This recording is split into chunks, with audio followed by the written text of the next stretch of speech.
जय हिंद। पाकिस्तान के अंदर हालात दिन प्रतिदिन बदतर होते जा रहे हैं। Each passing day we see that things are going beyond the capability of the establishment. Establishment के हाथ से वो चीज ऐसा लग रहा है कि स्लिप हो रही है।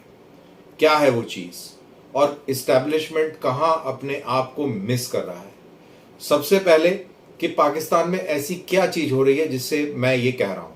देखिए, पाकिस्तान के अंदर 3-4 घटनाएं बहुत अहम हैं। आप अपना ध्यान ले जाइए। पीटीआई के ज़माने में जब इमरान खान को जेल ले जाया गया, उसके बाद में पाकिस्तान में इलेक्शन हुए और इलेक्शन वो रिग हो गए। यानी कि लोगों का जो भरोसा था सिस्टम के ऊपर वो टूट गया। और उससे भी थोड़ा पहले जाए तो जो मई 9 को जो वाक़या हुआ वो बहुत दिलचस्प है, क्योंकि वो पहली बार हुआ कि पंजाबी पाकिस्तान के अंदर आर्मी के खिलाफ इतना भयंकर प्रोटेस्ट हुआ। कोर कमांडर के घर को आग लगा दी गई, फौजियों के कैंटोनमेंट्स को निशाना बनाया गया, और तो और जीएचक्यू जनरल हेडक्वार्टर को भी निशाना बनाया गया। जो हिंदुस्तान के जो मेरे दोस्त हैं जो वो इस प्रोग्राम को देख रहे हैं, जो मेरी बात सुन रहे हैं, जैसे इंडिया के अंदर आर्मी हेडक्वार्टर होता है, ऐसे पाकिस्तान के अंदर जीएचक्यू होता है। उसके ऊपर हमला कर दिया। आप सोच के देखिए। उसके बाद में इमरान खान को पकड़ लिया, उसको कैद कर दी। उसके बाद में आपने इलेक्शंस रिग कर दिए, और जो पूरा जो भरोसा है सिस्टम के ऊपर आम आदमी का, वो पहले ही टूट गया था। और उसके बाद आपने इलेक्शंस को रिग करके चकनाचूर कर दिया। पाकिस्तान के अंदर हर आदमी ये जानता है और मानता है कि असल में जो इलेक्शन जीता था वो इमरान खान ने जीता था, ना कि नवाज शरीफ की पार्टी ने। इसके साथ साथ ही देखें, जब ये पूरी कार्रवाई हो रही थी तो उन्हीं दिनों में गिलगिट के अंदर शिया सुन्नी वाला तमाशा चल रहा था, और फिर वो वहां पर नारे लग रहे थे और हिंदुस्तान की तरफ इशारे कर करके कि हमें वहां मिलना है, हमारी वो जगह है। फिर और थोड़ा सा बाद में आगे चलते हैं तो पाकिस्तान ऑक्यूपाइड जम्मू एंड कश्मीर के अंदर, वहां पर हमने प्रोटेस्ट देखे। मुजफ्फराबाद में प्रोटेस्ट देखे, वहां भी फौज के खिलाफ जबरदस्त प्रोटेस्ट हुए। ये वो प्रोटेस्ट है, देखिए, बहुत इंपॉर्टेंट है। फौज वहां पर पाकिस्तान के अंदर they were gods, they were bloody gods, yeah, and now these gods are being stoned.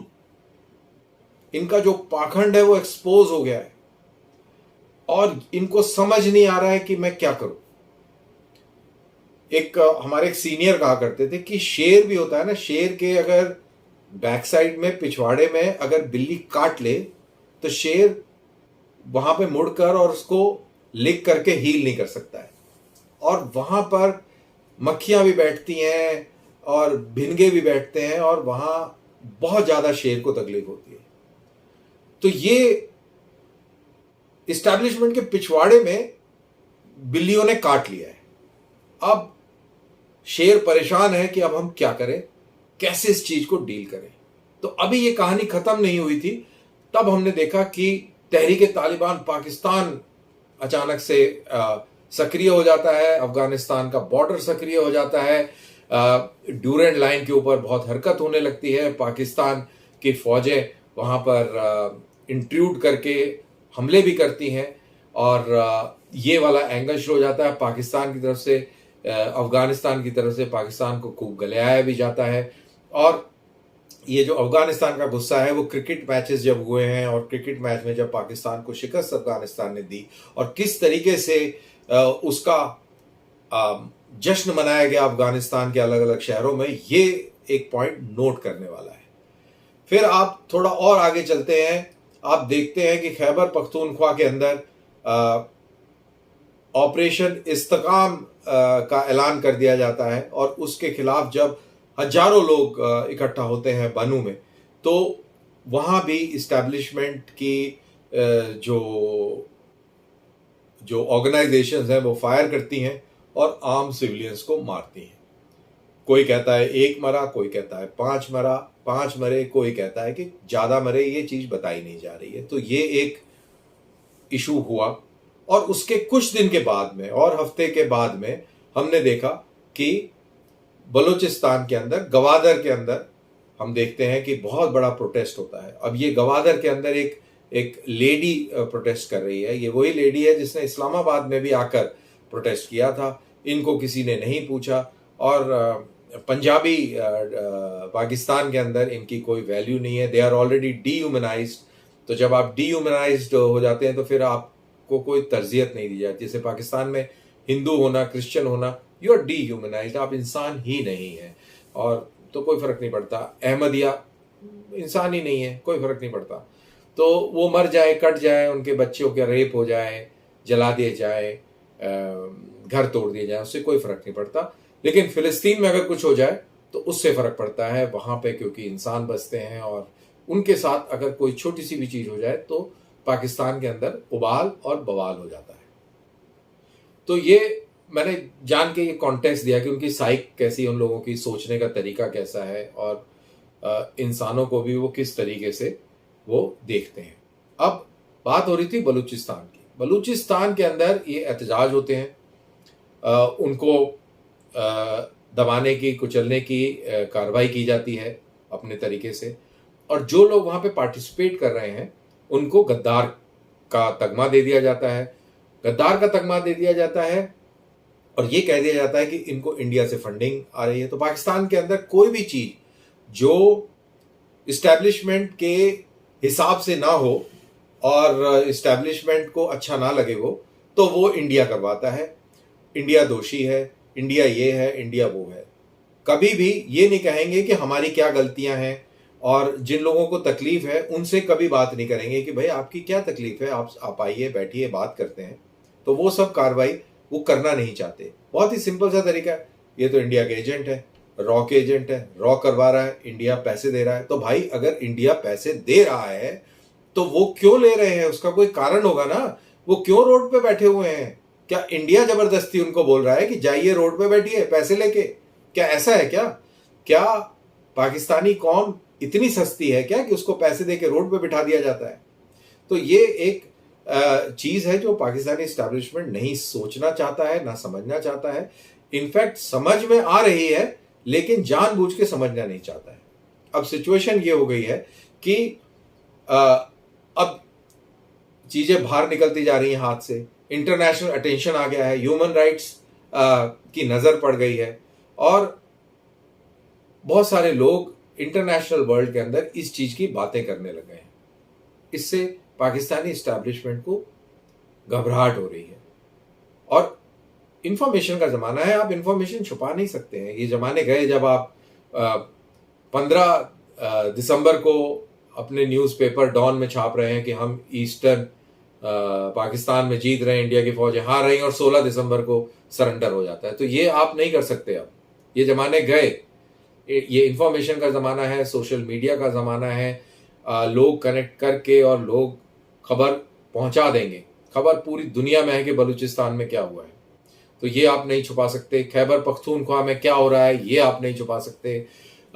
Gilgit Baltistan Pakistan occupied Kashmir में क्या हो रहा है ये नहीं छुपा सकते। सिंध में हिंदू लड़कियों के साथ में क्या हो रहा है ये आप नहीं छुपा सकते। पंजाब के अंदर क्रिश्चियन कम्युनिटी को कैसे टारगेट किया जा रहा है ये भी आप नहीं छुपा सकते।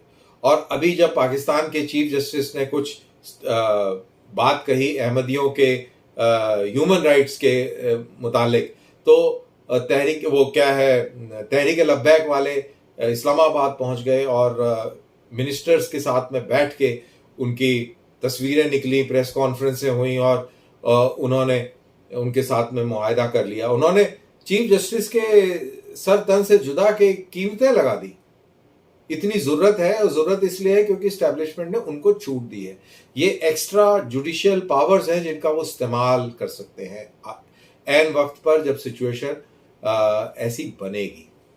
तो ये जो सारी चीजें हैं, जिस तरीके से पूरे पाकिस्तान के अंदर खिंचाव मचा हुआ है, ये बहुत दिलचस्प है। और as an Indian who watches Pakistan very keenly and closely, ये ऐसी चीजें हैं जब ये कभी भी एक्सप्लोड हो सकती हैं। कीमतें आसमान छू रही हैं। इमरान खान के साथ में डील होने की बातें हो रही हैं कि इमरान खान को जेल से निकाला जाए और उसको सत्ता सौंप दी जाए। इमरान खान उनसे डील कर रहे हैं, कैदी नंबर 804 अदलिया जेल में, तो वो एक अलग एंगल गेम चला हुआ है। और आसिम मुनीर जो कि शैडो या बिहाइंड द कर्टन जो डिक्टेटर, जो असली हुक्मरान है, उसको समझ नहीं आ रहा कि मैं क्या करूं। फौजी है, फौजी ये सब चीजें समझ नहीं सकता है, और उसको फौजी को ये भी लगता है कि यार जो एडमिनिस्ट्रेशन मुझे मालूम है और मैंने ये बोल दिया है तो ये ऐसे ही होना चाहिए, अगर ये नहीं हो रहा है तो फिर वो परेशान हो जाता है। दैट इज वाई दे से कि फौजी सिविलियन लाइफ में मिसफिट होता है। उसका यही कारण होता है, बिकॉज उसको सिविलियन से डील करने के डायनेमिक्स का पता ही नहीं होता। और पाकिस्तान जैसे मुल्क में जहां पे आप पूरे टाइम, तो आपने ही मुल्क पे राज किया जब से आजाद हुआ है, जो सिविलियन गवर्नमेंट्स रही हैं वो तो सिर्फ ड्रामेबाजी है, वो कोई रियलिटी नहीं है। रियलिटी शो तो पीछे से चला है, कभी आगे से चला है, कभी पीछे से चला है। तो ये तो कठपुतलियां हैं, कभी ये कभी वो।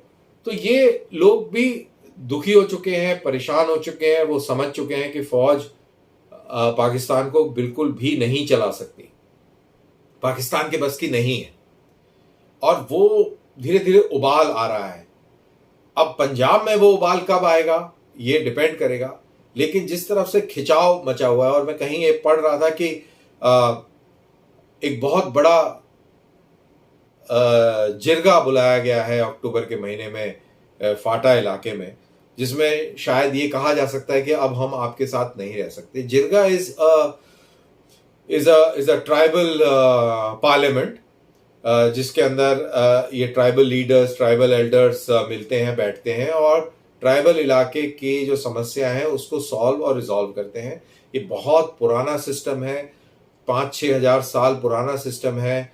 और तो ये अभी तक चला आ रहा है। पाकिस्तान ने फाटा रीजन को खैबर पख्तूनख्वा में मिलाकर इसको डिसॉल्व करने की कोशिश करी, इसको डाइल्यूट करने की कोशिश करी, लेकिन मैं तो यही कहूँगा कि वो सफल नहीं हुआ है और इससे और प्रॉब्लम्स बढ़ी हैं। तो पाकिस्तान से ये मुल्क संभाला नहीं जा रहा है, और मेरे को दिख रहा है कि आने वाले समय में पाकिस्तान दरअसल वो इलाके में महदूद हो जाएगा, रह जाएगा, जिसको आप पाकिस्तानी पंजाब या वेस्ट पंजाब कहते हैं। हो सकता है कि पाकिस्तान ऑक्यूपाइड कश्मीर और गिलगिट बल्तिस्तान भी इनका हिस्सा बने रहें, क्योंकि वहाँ पर फौजों की तादाद बहुत ज़्यादा है, तो उनको पाकिस्तान से छिटकने में टाइम लगेगा। लेकिन जो मेरे को समझ में आ रहा है कि खैबर पख्तूनख्वा और उसके बाद में बलूचिस्तान और शायद उसके बाद में सिंध भी पाकिस्तान से जल्द अलग होंगे। तो ये कब होंगे, कैसे होंगे, ये समय बताएगा, और उसकी क्या शक्ल हमें देखने को मिलेगी ये भी समय बताएगा। लेकिन हालात पाकिस्तान के अंदर बहुत गंभीर हैं, इतने गंभीर हैं कि पाकिस्तान के हुक्मरान, पाकिस्तान के जो शेर हैं, उनको समझ नहीं आ रहा कि जो पिछवाड़े में जख्म हुआ है उसको कैसे चाट कर और कैसे उसको सुखा कर और हील किया जाए। बहुत दर्द कर रहा है। तो ये सिचुएशन है, और इसी के साथ मेरा ये पॉडकास्ट ख़त्म होता है। आपको अच्छा लगा हो तो प्लीज़ इसको लाइक कीजिए और मित्रों के साथ सब्सक्राइब कीजिए। अगले पॉडकास्ट का इंतज़ार कीजिए।